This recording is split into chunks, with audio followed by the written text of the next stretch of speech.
네, 여러분 안녕하세요. 부영부재TV의 형 김창경, 동생 전승배입니다. 네, 또 저희가 상권 분석을 하러 바깥에 나왔습니다. 저희가 오늘 어디 와 있죠? 여기 또 성수역입니다. 네. 저희가 사실 성수동 상권 분석을 2번 촬영했었어요. 2021년도에 한 번 했었고 24년도 작년에 한 번 했었죠. 그때 21년도 내용은 평당 8,800 막 찍었다, 1억 막 찍고 있다 라는 내용이었었고, 또 작년 내용은 여기 2억 5천 찍었다, 와 이게 성수 미쳤다 라고 하고 있었는데, 지금은 4억, 평당 4억이 찍혔다는 소문이 돌고 있습니다. 남성수 같은 경우에는 사실 이제 웬만한 금액으로 들어가기 좀 어려워요. 보통 많은 분들이 생각하시는 게 홍대처럼, 홍대도 연남동이나 망원동처럼 상권이 확장이 됐잖아요. 그러니까 성수동 같은 경우에도 이제 북성수로 상권이 많이 확장이 되다 보니까 꼬마 빌딩을 원하시는 분들이 이곳을 많이 보시거든요. 많은 이제 투자자분들한테 이 북성수를 좀 보여드릴 만한 내용들이 좀 꽤 있는 것 같더라고요. 네, 남성수, 연무장길에 비해서 비교적 정보가 많이 없고 아는 분들이 많이 안 계시기 때문에 저희가 오늘 설명을 한번 쫙 드리면 여기도 투자처로서 괜찮지 않을까라고 생각할 것 같습니다. 오늘 저희가 이제 돌아볼 곳은 이제 뚝섬역을 제외하고 성수동의 이제 왼쪽 상권과 오른쪽 상권을 이제 저희가 한번 둘러볼 거거든요. 오른쪽 성수동 상권을 한번 둘러보고 나서 이제 왼쪽 상권까지 좀 가는 걸로 해서 마무리를 하면 좋을 것 같습니다. 네. 저희가 이제 첫 번째로 보여드릴 게, 원래 연무장에만 팝업 스토어나 플래그십 스토어가 많이 들어오고 있었잖아요. 근데 북성수에도 최근에 굉장히 큰 대기업 브랜드가 들어왔습니다. 거기를 먼저 보시면서 한번 가시죠. 네, 저희가 지금 이제 북성수와 남성수가 지도상으로는 굉장히 가까운데 좀 단절이 되어 있는 그런 느낌이 들잖아요. 네, 그 이유가 바로 여기 있습니다. 이 지하철 고가. 참 저게 어떻게 보면은 그냥 흉물이라고 하기 좀 그렇긴 한데, 남북을 나누듯이 그런 것처럼 좀 약간 심리적으로 좀 뭔가 경계선이 있는 느낌이에요. 쟤 때문에 약간 여기를 못 넘어오는 그런 느낌이 있다 보니까 일반적인 사람들은 남성수에 놀다가 북성수로 가야 될 명분이 많이 없긴 합니다. 저기 성수역도 얼른 지하가 됐으면 좋겠지만 사실 그 너무 큰 공사기 때문에 쉽지는 않을 것 같아요. 그래서 저희가 이제 성수역에서 잠깐 올라왔는데 나름 옛날에 창고였던 공간, 공장이었던 공간을 카페로 활용하고 있는 곳이 좀 보이기도 하죠. 어니언 같은 경우에는 베이커리 카페로 되게 유명한데 저희 PD님도 여러 번 왔다가 한 번도 못 먹고 왔대요. 근데 웨이팅 때문에. 그래서 여기는 뭐 많은 분들이 좀 아시는 곳이기도 한데, 아까 이사님 얘기했던 대로 최근에 또 핫한 브랜드가 또 정말 큰 대기업이 팝업 스토어를 차려서 거기 한번 어느 기업인지 보러 가겠습니다. 어니언 바로 옆에 있는 이 건물, 필지는 같은 필지인데 새로운 건물이 있어서 여기에 지금 가장 유명한 랄프 로렌이 공격적으로 들어왔습니다. 안에 들어가 보니까 굉장히 느낌도 있고 하더라고요. 약간 크리스마스 느낌으로 해놔서 2주 동안 오픈을 한다고 하는데, 사실 랄프 로렌이 웬만하면은 연무장길로 갈 만도 한데 공격적으로 이쪽으로 오지 않았을까라고 생각을 해요. 그러니까 북성수도 최근에 유동인구가 많아져가지고 이런 기업들이 팝업으로 쓸 수 있는 공간들 좀 많이 찾고 있더라고요. 저희 이미지가 원래 북성수로는 플래그십이나 팝업이 들어오진 않는다라는 이미지였는데, 폴로가 들어오고 나서 여기 분위기가 어떨지는 한번 지켜볼만 할 것 같아요. 네, 저희가 이제 랄프 로렌 지나서 한 4발짝 왔잖아요. 분위기가 쇠소리가 너무 많이 들리고 있어요. 그냥 공장이에요. 여기는 그냥 공장인데 사람들이 지금 힙하다는 얘기를 되게 많이 하잖아요. 나는 지금도 이게 왜 힙한지 모르겠어. 여기는 이런 공장들을 개조해서 하다 보니까 색다른 건물들이 생겨가지고 그게 좀 힙하다고 하는 것 같은데, 아직까지 이 감성이 좀 이해가 되지는 않습니다. 그래서 아직도 많이 혼재가 되어 있는 곳이다. 기름때가 빠진 상권과 아직 안 빠진 상권을 여러분 보고 계십니다. 네, 저희가 또 오다 보니까 이 왼쪽에 헤라, 아모레 퍼시픽이 또 플래그십 스토어로 쓰고 있는 공간이 또 있죠. 대지평수 꽤 되는 걸로 알고 있는데 건물 되게 활용도가 잘 해놨네요. 성수역에서 많이 벗어난 곳은 아니고 이 대로변에서 한 칸 들어오는 정도는 이렇게 군데군데 플래그십이나 팝업이 들어오고 있다라는 건 보여주고 있는 것 같아요. 사실 여기서 조금 더 안쪽으로 들어가면은 한산해요. 다 공장이기도 하고, 저희가 흔히 얘기하는 플래그십 스토어 같은 경우에는 성수역에서 이제 한 단계 바로 이면 바로 어니언 라인 쪽에만 활성화가 되고 있는 것 같아요. 하지만 또 엄청 활성화는 되지 않았으니까 여기를 아직 놀러 오실 정도는 아닌 것 같습니다. 네, 그리고 이제 바로 왼쪽에 있는 이 건물, 유명한 곳이 통임대를 하고 있는 곳이죠. 이 성수 상권을 살린 주요 기업 중에 하나죠. 성수를 무신사와 젠틀몬스터가 살렸다라고 봐도 되는데, 그 중에 가장 굵직한 기업은 무신사가 살렸다고 볼 수 있죠. 그래서 이제 이거를 무신사가 매입을 한 게 아니라 임대로 들어가 있는 상황입니다. 임대료가 굉장히 비싸다라고 알려져 있는데, 임대료가 지금 얼마인 거죠? 보증금은 한 50억에 관리비랑 임대료를 합쳐서 8억입니다. 월 8억? 네네. 하지만 무신사는 원래 통 크게 임대를 하고 매입을 하다 보니까 무신사 입장에서는 좀 부담되는 금액은 아닐 수 있을 것 같긴 하지만, 일반 사람이 봤을 때는 8억이 굉장히 큰 숫자긴 합니다. 근데 이제 건물을 보니까 거의 한 6,000평 가까이 돼요. 연면적만. 그러다 보니까 좀 활용도가 좀 상당히 크기도 하고, 오피스 공간으로 쓰고 있는 거니까 그 정도 비용을 내고도 쓸만하지 않을까? 좀 생각이 들긴 합니다. 하지만 이제 이 주위에는 거의 막 자동차 공업소라든지 공장만 있는 상황에서 무신사 사옥이 딱 있는 거라, 여길 기반으로 또 어떻게 퍼질지 좀 궁금하긴 한 그런 공간이죠. 사실 저희가 이제 무신사 여기까지 왔는데 이 주위에는 필지가 너무 크고 꼬마빌딩 투자자분들이 하기에는 너무 좀 무거운 경향이 있기 때문에 여기까지 더 이상 볼 수 있는 게 없어요. 그래서 저희가 좀 더 꼬마빌딩 투자자들이 볼 수 있는 그 공간이 성수역 인근으로 한번 넘어가 보도록 하겠습니다.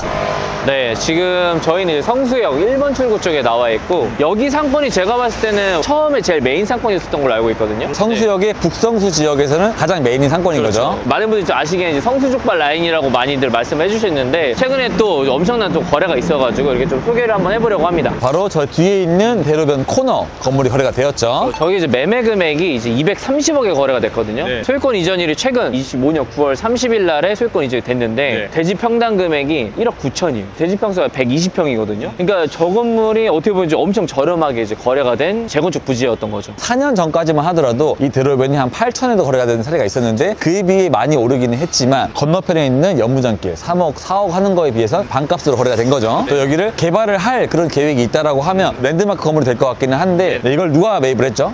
저기 보시면은 딱 현수막에 붙어 있잖아요. 서울숲 새마을경구 신사옥 부지. 제가 봤을 때 이제 명도는 이제 다 끝났고 새로운 이제 사옥으로 좀 신축을 할 것 같습니다. 네, 사실 새마을경구가 여기를 매입을 하면서 원래 저 중간에 있었거든요. 그래서 중간에 있는 건물을 이제 팔았습니다. 그 평당가를 비교를 해보시면서 보면 좋을 것 같아요. 네네. 그럼 이제 이쪽 라인도 한번 돌아볼까요? 네, 가보시죠. 지금 시간이 한 오후 4시거든요? 퇴근하시는 분들이 많은 건가 했는데 아까 유동인도 되게 많았었어요. 사실 이제 이 상권은 전형적인 먹자 상권이에요. 판매점이라든지 리테일 이런 건 거의 없고 대부분 F&B 사업이라서 생각보다 임대료가 많이 나오는 지역은 아닙니다. 말씀하신 것처럼 여기 예전 임차인들이 많아요. 평당 임대를 제가 보니까 보통 이제 성수동 같은 경우에 통임대는 많게는 20만 원까지도 받거든요. 근데 여기는 거의 한 10만 원 미만입니다. 네, 그리고 연무장길 라인은 약간 좀 고급 식당 같은 느낌이 있어서 객단가가 좀 높은 편이긴 하거든요. 근데 여기는 확실히 객단가가 많이 떨어지죠. 약간 삼겹살 팔고 막 족발 팔고 하다 보니까 3명이면은 한 5, 6만 원이면 먹을 수 있는 술까지 다 해서. 하지만 그 연무장길은 좀 더 비싼 곳이 있다라고 생각하시면 될 것 같아요. 생각보다 여기도 이제 투자할 만한 꼬마 빌딩이 많았는데 최근에 이제 금액이 좀 많이 올라가다 보니까 이제 쉽지는 않은 것 같아요. 여기 평당 금액도 제가 알기로 거의 1억 중반대이거든요. 나오는 매물들도 한 50억대가 아니라 뭐 8, 90억대로 금액이 나오다 보니까 투자하기가 조금 어렵지 않나 하는 생각이 듭니다. 그리고 저희가 오는 와중에 오른쪽에 있는 이 건물이 최근에 거래가 되었습니다. 아까 이야기했듯이 대로변 쪽에 새마을금고가 건물을 매입을 했잖아요. 그러고 나서 이제 이 건물을 매각을 했습니다. 최근에 한 76억 정도에 매각을 했는데 평당 금액으로 봤을 때 한 1억 5천이 안 되는 1억 4,700 수준이거든요. 그러면 나름대로 저 대로변이 1억 9천 거의 2억 가까이 됐는데 적정 수준의 금액이지 않을까라고 생각을 해요. 저기 또 신사옥이다 보니까 여기로 이전을 하려고 하면 이제 시간이 꽤 필요할 것 같거든요. 그럼 이제 여기 이제 임대료 좀 있는 건가요, 그러면? 새마을금고가 직접 쓰고 있었는데 2년 정도는 리스백을 주겠다라고 하고 있습니다. 1,000만 원 중반 수준으로 한 2년 정도 리스백을 준다라고 하고 있어요. 지어질 동안에는 여기서 임대를 받고 매입하신 분도 가지고 있다가 나중에 되팔던지 아니면 신축을 하던지 여러 가지 계획을 세울 수 있을 만한 그런 건물이었어요. 네, 그리고 저희가 뭐 계속 상권을 보여주고 있다시피 팝업 스토어나 플래그십 스토어나 대기업이 들어와 있는 공간은 아니긴 하죠. 이것만 봤을 때는 화곡동, 중랑구 이런 느낌이랑 크게 다르진 않아요. 그래서 어떻게 보면 좀 성수동의 상권이 예전에 이랬는데 연무장길 때문에 좀 많이 바뀌지 않았나 라는 또 생각도 들더라고요. 하지만 여기도 확장이 되냐 안 되냐라고 생각을 하신 분들이 있는데 여기도 결국에는 돈이 좀 투자가 되고 자본이 들어오면 좀 바뀔 여지가 좀 있지 않을까. 여기도 확실히 바뀔 수 있다고 저 생각이 드는 게 뭐냐면은 제가 아까 처음에도 홍대를 얘기를 했었잖아요. 그러니까 연남동이나 뭐 망원동, 상수동 같이 이렇게 확장될 거라고 누구도 생각 못 했거든요. 근데 성수동 같은 경우에는 물론 아까 저희가 처음 얘기했었던 지하철 때문에 여기까지 이렇게 넘어올 수 있을까라는 좀 생각이 들기는 하지만 큰 자본이 또 여기 들어왔잖아요. 확실히 확장될 수 있는 가능성이 있지 않을까 조심스럽게 예측을 해보는 거죠. 와, 이 건물 되게 잘 지었다.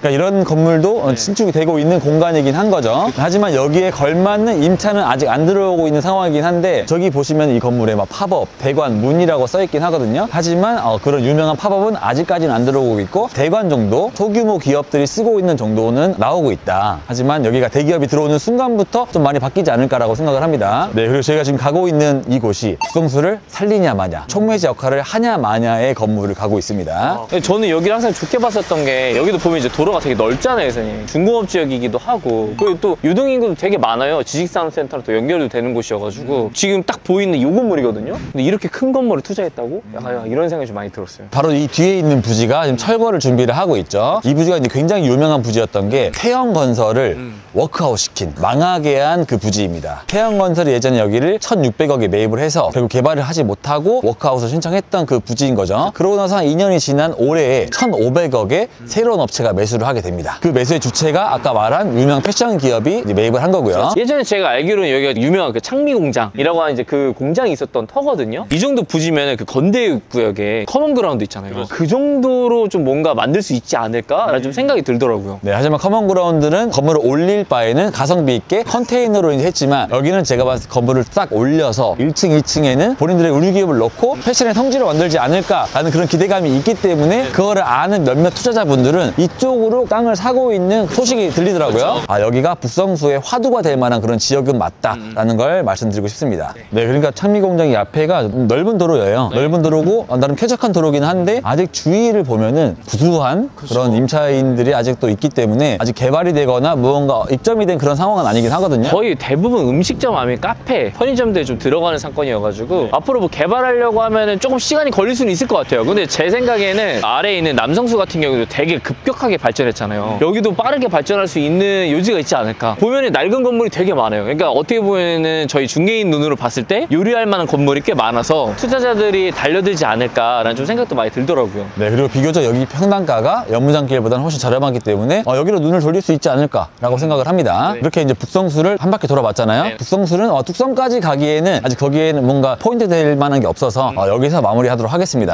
네, 그래서 마무리하도록 할게요.